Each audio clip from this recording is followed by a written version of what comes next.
मैं आपका स्वागत करता हूं मेरा यूट्यूब चैनल डीकेडी क्वेश्चन पर। फ्रेंड, आज के वीडियो में हम बात करेंगे SSC CGL topic wise question paper के ऊपर, जो कि ज़्यादातर पॉलिटिकल साइंस रिलेटेड क्वेश्चन होगा। आपको क्या करना है कि अपना नोटबुक्स निकाल लेना है और जोन सा भी क्वेश्चन आपको इंपॉर्टेंट लग रहा है उसको अपने कॉपी में लिख देना है, ताकि ये आपको एग्जामिनेशन के दौरान मदद कर पाए। तो चलिए फ्रेंड, आज का वीडियो शुरू करते हैं पहले क्वेश्चन के साथ। पहला क्वेश्चन है, the term caste was derive from. पहला ऑप्शन है पोर्तुगीज, दूसरा है डच, तीसरा है जर्मन, चौथा है इंग्लिश। इसका सटीक आंसर होगा पोर्तुगीज।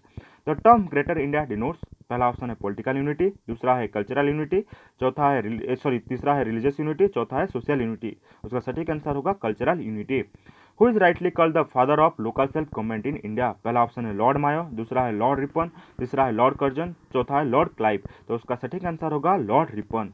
द नेक्स्ट क्वेश्चन के ऊपर आते हैं, the two form of democracy are parliamentary and presidential. दूसरा है direct and indirect, monarchical and republican, चौथा है पार्लियामेंट्री एंड किंग। उसका सटीक आंसर होगा पार्लियामेंट्री एंड प्रेसिडेंटल। अगर friend two types of democracy पूछा होता तो आप डायरेक्ट और इनडायरेक्ट लिख सकते थे।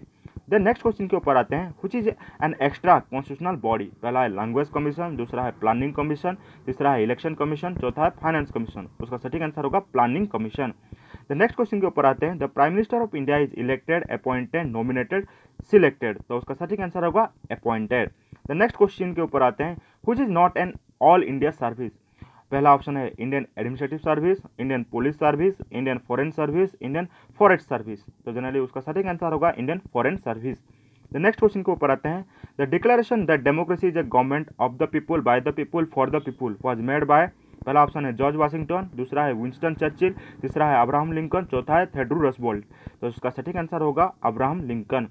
India attained dominant status on 15th January 1947, 15th August 1947, 15th August 1915, 15th October 1947। उसका सटीक आंसर होगा 15th अगस्त 1947, जिस दिन हमारा भारत स्वाधीन हुआ था। देन नेक्स्ट क्वेश्चन के ऊपर आते हैं, despotism is possible in one party state. और सेकंड ऑप्शन है टू पार्टी स्टेट, तीसरा है multi party state, two and multi party state. तो जनरली उसका सटीक आंसर होगा one party state. The next question है, Marx belongs to Germany, Holland, France, Britain. उसका सटीक आंसर होगा जर्मनी।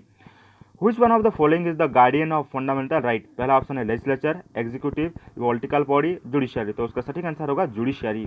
द नेक्स्ट क्वेश्चन के ऊपर आते हैं, सरकारी कमीशन वाज कंसर्न विथ। पहला ऑप्शन है एडमिनिस्ट्रेटिव रिफॉर्म, दूसरा है इलेक्टोरल रिफॉर्म, तीसरा है फाइनेंशियल रिफॉर्म, चौथा है सेंटर स्टेट रिलेशन। उसका सटीक आंसर होगा centre state relation. The Speaker of the Lok Sabha has to address his or her letter of resignation to Prime Minister of India, President of India, Deputy Speaker of Lok Sabha, Ministry of Parliamentary Affairs। तो उसका सटीक answer होगा Deputy Speaker of Lok Sabha। The next question के ऊपर आते हैं, a presidential ordinance can remain in force for how many month. यहाँ पर पहला ऑप्शन है 3 मंथ, 6 मंथ, 9 मंथ, इंडेफिनेटली। उसका सटीक आंसर होगा 6 मंथ।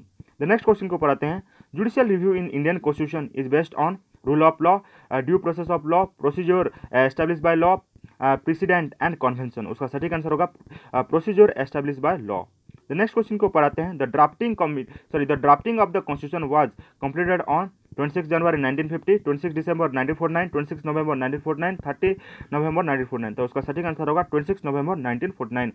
द नेक्स्ट क्वेश्चन के ऊपर आते हैं, who was the president of the constituent assembly. कौन थे प्रेसिडेंट। पहला ऑप्शन है जवाहरलाल नेहरू, दूसरा है सरदार पटेल, तीसरा है डॉक्टर राजेंद्र प्रसाद, चौथा है डॉक्टर बी आर अम्बेडकर। तो उसका सटीक आंसर होगा doctor Rajendra Prasad. The next question के ऊपर आते हैं, Which innovative discussion process is introduced by the Indian Parliament to the world parliamentary system। पहला है क्वेश्चन आवर, दूसरा है जीरो आवर, तीसरा है रिसोल्यूशन और लास्ट ऑप्शन है प्रेसिडेंटल स्पीच। तो उसका सटीक आंसर होगा zero our.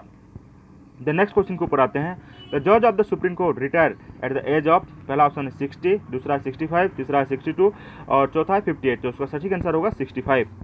Who was the architect of North and South Block of the central secretariat in Delhi. पहला ऑप्शन है सर एडवर्ड ल्यूटेंट, दूसरा है हार्वर्ड बेकर, दूसरा है रॉबर्ट टोर रूसेल, चौथा है एंटोनी रेमंड। तो उसका सटीक आंसर होगा हार्वर्ड बेकर। फ्रेंड, इसको आपको लिख देना है, ठीक है। यहाँ पर मैंने ऑप्शन देना भूल गया हूँ, यहाँ पर आंसर लिखना भूल गया हूँ, तो आपको क्या करना है, हार्वर्ड बेकर को लिख देना है अपने कॉपी में। द नेक्स्ट क्वेश्चन के ऊपर आते हैं, if the Anglo-Indian community does not get adequate representation in the Lok Sabha, the two member of the community can be nominated by the। पहला ऑप्शन है प्राइम मिनिस्टर, दूसरा है president, तीसरा है स्पीकर, चौथा ऑप्शन है president in the consultant with the parliament. तो उसका सटीक आंसर होगा prime minister. The next question के ऊपर आते हैं, for the election of president of India a citizen should have completed age of. पहला ऑप्शन है 25, दूसरा है 30, तीसरा है 35, चौथा है 18। तो उसका सटीक आंसर होगा 30। A member of parliament will lose his membership of parliament if he is continuously absent for the session for पहला ऑप्शन है 45, दूसरा है 60, तीसरा है 90 और चौथा है 365 डे। यहाँ पर भी आंसर मैंने नहीं लिखा हूँ, तो आपको आंसर लिख देना जो मैं बोल रहा हूँ। तो उसका सटीक आंसर होगा 60 डे के लिए। अगर कोई भी व्यक्ति एब्सेंट होता है तो उसका मेंबरशिप छीन लिया जाता है, ठीक है। द नेक्स्ट क्वेश्चन के ऊपर आते हैं। In India the residuary power are vested with, पहला ऑप्शन है यूनियन गवर्नमेंट, दूसरा है स्टेट गवर्नमेंट, तीसरा है both the union government and the state government, चौथा है लोकल गवर्नमेंट। तो उसका सटीक आंसर होगा union government. The next question के ऊपर आते हैं। The national commission for minority was constitute in the year 1990, 1992, 1980, 1989। तो उसका सटीक आंसर होगा 1992। द नेक्स्ट क्वेश्चन के ऊपर आते हैं। In which of the following system of government is bicameralism an essential feature, federal, unitary, parliamentary और प्रेसिडेंटल। तो उसका सटीक आंसर होगा फेडरल सिस्टम में। द नेक्स्ट क्वेश्चन के ऊपर आते हैं। सोशलिज्म सक्सीड इन अचीविंग, पहला ऑप्शन है higher standard of living of the people, दूसरा है equal distribution of income in the society, तीसरा है higher individual welfare in the society, चौथा है maximum social welfare in the society. तो उसका सटीक आंसर होगा equal distribution of income in the society. The next question के ऊपर आते हैं। The seat of Madhya Pradesh high court is located at, पहला ऑप्शन है ग्वालियर, दूसरा है इंदौर, तीसरा है भोपाल, चौथा है जगदलपुर। तो उसका सटीक आंसर होगा ऑप्शन डी, जो कि जबदलपुर है, बस जबलपुर भी लिखा गया है यहाँ पर, ठीक है फ्रेंड।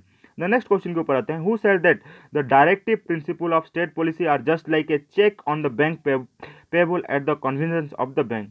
तो जनरल उसका पहला ऑप्शन है पंडित नेहरू, के.टी. शाह, तीसरा है बी.आर. अम्बेडकर, चौथा है एन.जी. रंगा। तो उसका सटीक आंसर है के.टी. शाह। तो ये था हमारा 30 क्वेश्चन। अगर आपको हमारा ये वीडियो पसंद आया है तो आपको लाइक शेयर कमेंट करना है। तो आपका दिन आज के लिए शुभ हो। धन्यवाद।